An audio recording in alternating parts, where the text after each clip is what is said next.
So the dematerialization of security comes into existence because of some risk which are associated with physical security.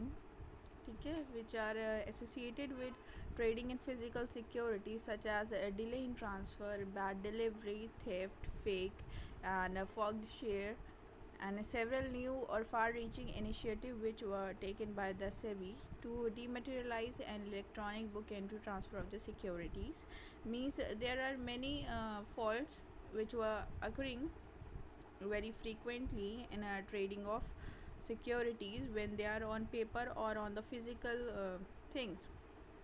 ठीक है, तो उसमें चोरी का, थेफ्ट का और फेक जाली जो होती है उस सिक्योरिटी उसमें ये सारी चीज़ें आने लगी थी, जिसकी वजह से बहुत ज़्यादा रिस्क होने लगा था in transferring of securities. To eliminate all this risk, तो क्या करा गया कि इनको डीमटेरियलाइज करा गया। Means they are now going to enter into electronic book, means with the use of a computer, with the use of laptops and tabs।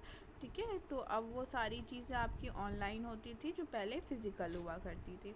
Then the compulsory trading in dematerialisation from the introduce for first time for all the investors in phase manner in a share selected companies which are most actively trade।